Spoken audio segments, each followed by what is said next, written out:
So I'm working on my class, the one I'm teaching at Ollie, on this very topic, survival beyond the bug out bag, and up in the email pops a letter from somebody in Southeast Ohio.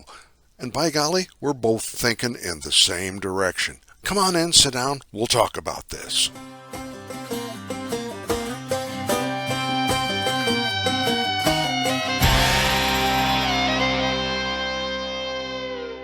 Well, hi everybody, I'm Bill Bateman, part of the team here at Refuse to be a Victim Personal Protection Training, and I'm hoping to have an opportunity to see you one day for a class, maybe do some recreational shooting, or what the heck, just to say hi.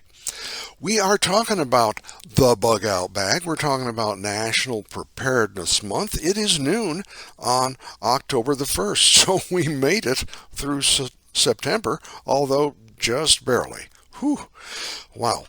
Well, I got a letter from a gent in, like I said, Southeast Ohio. His name is Todd. And before I continue, I want you to know I reached out to Todd and got his permission to give his name and general location, because that's what family does. Friends and family, you ask first. So thank you, Todd. I appreciate the thumbs up.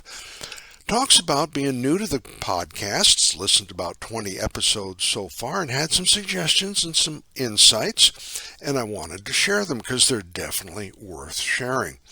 Got into prepping after reading a book, 1 Second After, by William Fortune. I want to make sure I'm saying that correctly, and it really motivated him. And they're prepping and they're worrying about what's going to happen back there.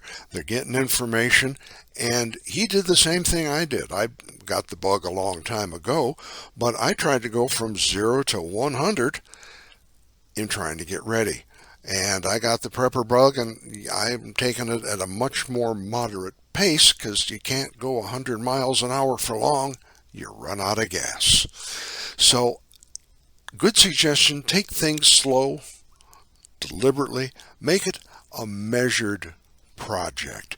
He had a suggestion of some books to read, one of which was the Foxfire series. Now, these are books about Appalachian philosophy of simple living and hunting, baking, learning the art of successful moonshining. I mean, there are all kinds of books now, and it's definitely snicker at these at your own peril, folks. I'm sorry. I have seen some of these. I'd forgotten about them. Definitely, you might want to check those out. And what else have we got? Talks about how he and his neighbors and family are working together. They're in a small town. He has a small amount of property, and this is something I have said repeatedly. Thank you, Todd, for bringing it up. He's on 1/4 acre, and he's got some rabbits, he's got some chickens, he's got family and neighbors working together, and he's reached out, and I've talked about this a lot, of working with someone else who has more acreage as a place you can go indefinitely.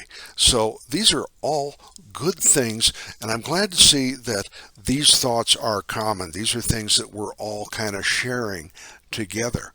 And this is what is important about prepping. It is a step at a time. It is an ongoing process. And I'm going to share some plans this week. I always talk about having a plan, and I'm preparing this for my class next week on campus and saying, okay, we're going to start planning. I want to share with you the links I'm going to be sharing with them. And there are several different types of plans. One is just a basic template. It's a checklist. It pops up and it says, okay, what is my name? What medications do I need to have? Who do I contact in an emergency? Who should be contacted in the event of? Just the basic information, and you fill it in. There are also checklists for the home. You click it and you see this thing that says, well, you should have A, B, C, D. And you could have, if you have the extra money, X, Y, and Z. And then there is the full survival kit list. I put these in with my tongue firmly in my cheek because whenever anybody's selling you something, the cost gets way up real high. And I've been on that soapbox for about 2 years. You need to kind of stop and think about, are you going to need rib spreaders in your first aid kit? If you're a trained physician, by golly, you are. If you're me, no, I'm sorry. I have no idea how to use a rib spreader. So, the best survival kit I ever built was the one, of course, that I have, but I did it with a yellow pad and pencils. I will say the best way I found is go to those different templates and checklists and things you'll find at these many sites. Pick out what works best for you and write it down on a yellow pad. I have legal size yellow pad and pens and pencils, and I'll say, well, this is good, this is good. No, for my family, because there's just my wife and I. There's only the two of us. So, yeah, let's look at the best of the list and make up your own. And this is not a one and done. This is something you are going to look at, hopefully, every time the time changes. Twice a year, you're going to sit down and say, well, we're heading into cold weather. What should we have? Now, there's a philosophy, and it is from a site called The Prepared, and it's called the 80-20 rule. And I think this is really, really useful, especially if you're trying to go from 0 to 100 in 60 seconds. Good luck with that. We talk about the 80-20 rule, or the Pareto principle, and that's from the site The Prepared, and how that should guide your prepping. The initial 20% of what this guide has, of all the possible things you could do in prepping, is going to get you 80% of the way. 20% of the hard work is going to get you 80% of the way. Now, to go from the 80 to 100, that's a lot more work and a lot more money. Now, that applies to prepping. Prepare for 80% of the likely scenarios. Don't include zombies arriving on radioactive alien asteroids in downtown Michigan. Forget about that. Deal with reality. Deal with your neighborhood. Deal with the people you're going to be working with and the things that are available in your neighborhood. Make a regular time. Let the muse find you. I'm a writer, and they have a thing called letting the muse find you. So every day, I work around midday, so every day at 11 o'clock, I'm here at my word processor. And the ideas start coming to me. That's basic psychology because you're making yourself available to focus on a topic at a specific time every day. Prepping is finding out what you don't know. If you're a regular listener here, you can cross off an awful lot of things you hadn't thought about. That's my job. I'm a curator. I go to a number of different sites and I try and collect things to bring here and present to you to get you thinking about stuff. So when we're looking at planning, ongoing, measured, as part of the team, you and your wife, or if there are children involved, and I don't care if they're 25, 15, or 10, get the kids involved. They're going to know what to expect. They're going to know how you're going to act. You need to know how they're going to act. Another thing we want to talk about is getting engaged. The 4 levels of engagement. I worked with a gentleman at the university, and he taught me this philosophy, and I cannot thank him enough. We as human beings engage or get involved at 4 different levels. And think of it as going to the ocean or the lake. When you're new, you're going to splash. You just go to the shore. You splash around a little bit. As you get more experienced, you may wade in. A little more experience, you're going to start swimming. And eventually, you know you're going to do it. You're going to start taking that deep dive. You're going to get, is that a shiny rock? What is that sparkling down there? You're going to dive in and explore. And that's what we do in prepping. We have 4 levels of engagement, and as you gain experience, you can and you will increase the depth of your exploration. So let's consider that when we make our plan. Look at the things I'm sharing. I'll share those links as I do in the front page of the blog, and find out what works for you. Work with your family, put this thing together, and keep going on a regular basis Secure in the knowledge you're never going to be done. Secure in the knowledge something is going to go wrong no matter how carefully you plan, because that's the nature of the world. Another thing that Todd mentioned, and I have mentioned this before, but since we're kind of shaking the tree to see what comes out, is our pets. Pets and our animals. Now, I've got a guinea pig, okay?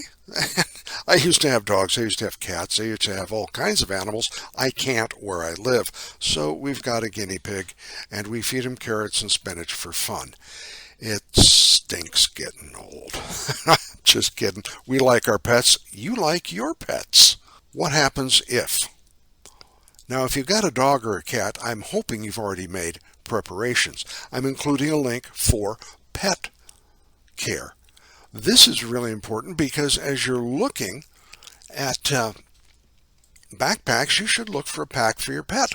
They can carry their own things if you got a bug out, especially with the dog. They can carry a little extra food, double wrap so they're not sniffing it all day. Some foot pads if they're going to have to get out in the woods and they're not used to it. Some ointments, some creams, some things that you're going to need. Cats, people, you're on your own. I'm sorry. Cats basically let you live with them. So leave a bag of food and some water and hope for the best. If you have to evacuate and you've got a dog or a cat, or in my case a guinea pig, that's fairly simple. If you got big animals, if you got chickens, if you've got goats, if you've got something like livestock, horses, and it's fascinating because I tease my sister a lot, but she is into horses. She's been into horses since she was 14, and she's forgotten more than I'll ever know about horses, how to care for them, how to lead them. I know one end bites, the other end kicks. They're fun to ride, and you got to take care of them. She knows all this good stuff, and in an emergency, I'm betting she would know what to do to safely deal with your animals. Now, in a fire, in a major earthquake, when you can't control how an animal's going to act, how you're going to act, it's going to be hard, but you need to think about it. You need to know, well, what am I going to have? Where could I take them? Where might they likely run off to? We know here when we've had our fires that the animal shelters were overrun with just dogs and cats, and there were some livestock, because we'd have livestock in our area. So if you have animals, you know how to deal with them. Include the animals and the pets in the prepping. Stop and think about that. And finally, when we talk about planning, put some thought in on your yellow pad or your computer, whatever you're doing. Who am I planning for? Who will it be? And who else might be here? Do include some real tools. We get all these Leatherman tools and all these multi-tools.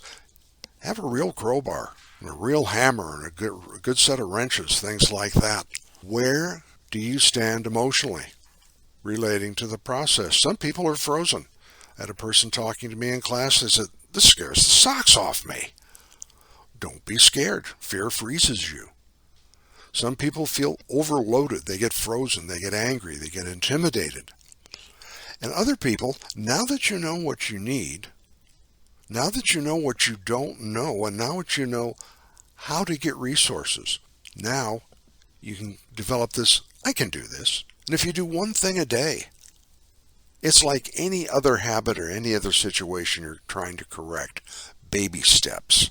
Look at the basics. What do you need? Remember the rule of threes. And what can you afford? Do not, and I've said this before, drain the 401k to do this kind of stuff. You're going to have to look at things at home first, ideally, then at work, and then the animal, those friends you have that have the acreage.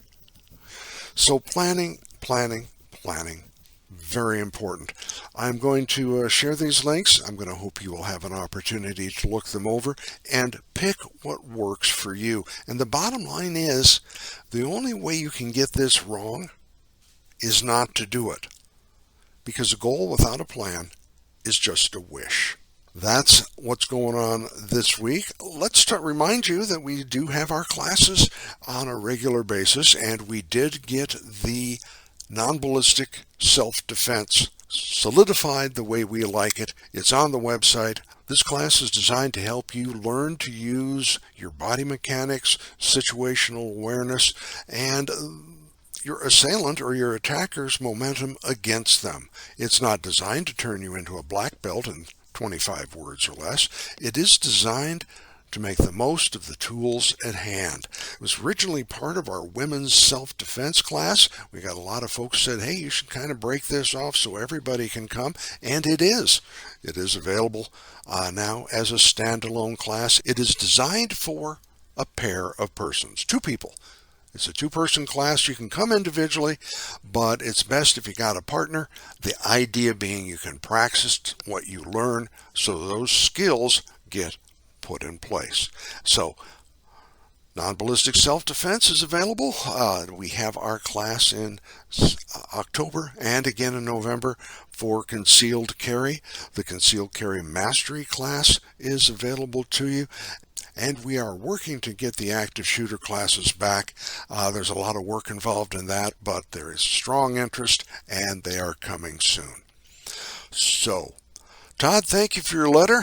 We'll have the links up on the front. The rest of you, of course, are welcome to send an email too. I may not put you on the air like we did, but I like to know if I'm landing in the right spot with this and the kind of things that you're thinking about. I'm going to look forward to seeing you next week. We will be waiting out there at the range. Hope to see you in class. If not, be good to each other, and God bless.